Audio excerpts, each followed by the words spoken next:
हो जाता है। उसके बाद आप अपने सोशल मीडिया पे वीडियो डाला, आपको थ्रेड भी आ रहे हैं, क्या है पूरा मामला अगर आप बता पाए।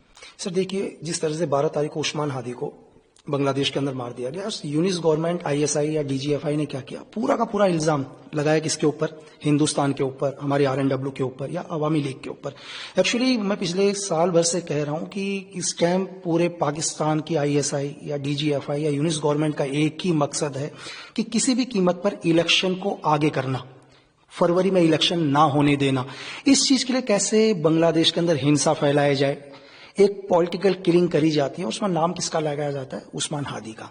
तो मैंने अपने एक वीडियो के माध्यम से या एक ऑडियो मुझे रिवील करनी पड़ी कि पूरी बांग्लादेश की जनता जिस उस्मान हादी का हत्या का आरोप हिंदुस्तान के ऊपर लगा रहा है, वो आईएसआई के इशारे पर हुई है, यूनिस गवर्नमेंट ने उसकी हत्या कराई है ताकि बांग्लादेश के इलेक्शन को किसी भी कीमत पर आगे कराया जा सके। सर, और वहीं अगर हम देखें तो दो सस्पेक्ट जो है इस मामले में वो मेघालय के थ्रू इंडिया में आए हैं, ऐसा सस्पेक्ट है। अच्छा, नहीं, ये तो यूनिस गवर्नमेंट बोल रही है ना सर। अच्छा, जब तक वो बांग्लादेश के अंदर थे, मैं यूनिस गवर्नमेंट से ये पूछ रहा हूँ, आईएसआई से पूछता हूँ, डीजीएफआई से पूछता हूँ कि चलो आपको ये पता चल गया कि मेघालय के थ्रू हिंदुस्तान में आए, जब तक वो बांग्लादेश के अंदर थे आपने उन्हें क्यों नहीं अरेस्ट किया? आज आप कह रहे हो कि हमारी टेरिटोरिया से बाहर चले गए। तो मैं आपको ये बताऊं कि मैं आपसे कह रहा हूं कि उस्मान हादी की हत्या आईएसआई के इशारे में करी गई है, और इस हत्या को करने के बाद आईएसआई के सेफ पर हैं वो लोग। और मैं यहां तक भी बोल रहा हूं कि हत्या करने वाले कोई कॉन्ट्रैक्ट किलर नहीं होंगे, चाहे इन फ्यूचर के अंदर बांग्लादेश की गवर्नमेंट, यूनिस गवर्नमेंट एक प्रेशर के तहत किसी को भी लेके आ जाती है, तो एक्चुअल में वो लोग नहीं होंगे। हत्या करने वाले कौन है? खुद आईएसआई के एजेंट। सर, आपको थ्रेड जो आ रहा है वो कौन लोग दे रहे हैं, किसके थ्रू आपको? नहीं सर, जो देखो थ्रेड तो हमारे को पिछले साल भर, 2 साल 3 साल से लगातार आता है, हजारों मेल आ गए, मेल भी हमने देखने बंद कर दिए, तो इन थ्रेटों से कोई फर्क नहीं पड़ता है ना। देखो, एक सोल्जर है, एक स्पाई है, तो थ्रेड तो आएंगे ही। थ्रेड का उनका सिर्फ एक ही मकसद है कि वो बोलते हैं कि लक्की बिस्ट, तुम हमारे इंटरनल मामलों में बात करना बंद कर दो।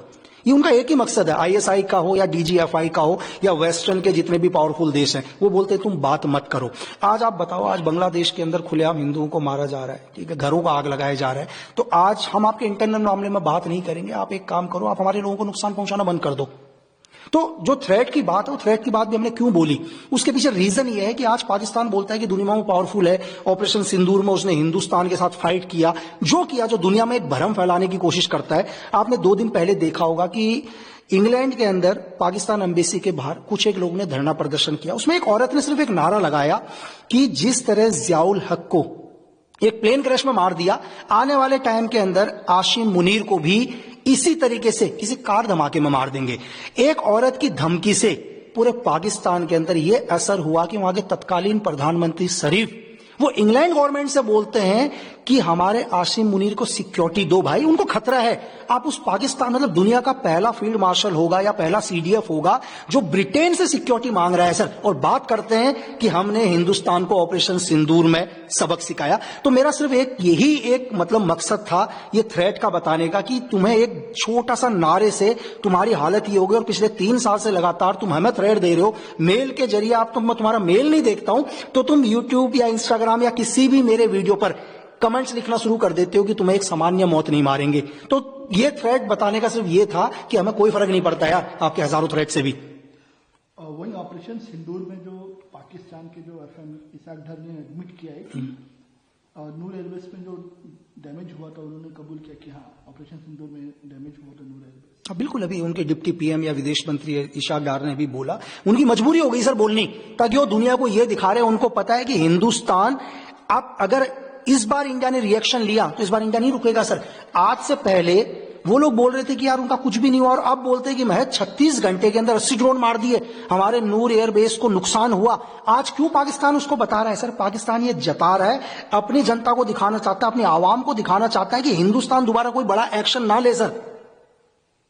तो वही हम ये भी देख रहे हैं कि पाकिस्तान में जो प्रेसिडेंट आसिफ अली जरदारी, उन्होंने ये भी एडमिट किया, उन्होंने कहा कि मिलिट्री ने उन्हें एडवाइस किया था कि वो शेल्टर में चले जाए, बंकर के अंदर, जब जिस तरीके से ऑपरेशन सिंदूर चल रहा था। सर, जिस टाइम ऑपरेशन सिंदूर चल रहा था, मैं आपको वहां के चाहे प्रेसिडेंट बोलूं, नवाज शरीफ बोलूं, या खुद मैं आशिम मुनीर बोलूं, या आईएसआई चीफ आशिम मलिक बोलूं, इनमें से हर आदमी अंडरग्राउंड था, ये सेफ थे बंकरों के अंदर। जब तक सीज फायर नहीं हुआ, इनमें से कोई भी, चाहे पॉलिटिकल आदमी हो या वहां के चीफ ऑफ आर्मी स्टाफ हो, वहां के सारे जनरल हो, ये सब के सब वहां सेफ बंकरों के अंदर थे। ये खुद बंकरों में नहीं थे, इन्होंने अपनी पूरी की पूरी फैमिली बंकरों में सेफ करी हुई थी। चाहे आज ये बड़े बड़े स्टेटमेंट देने लग जाए कि नहीं, हमारे को तो आर्मी ने बोला कि सेफ बंकरों में चले जाओ, हम नहीं गए। इनका ऑल पूरी की पूरी फैमिली उस समय बंकरों में सेफ थी सर।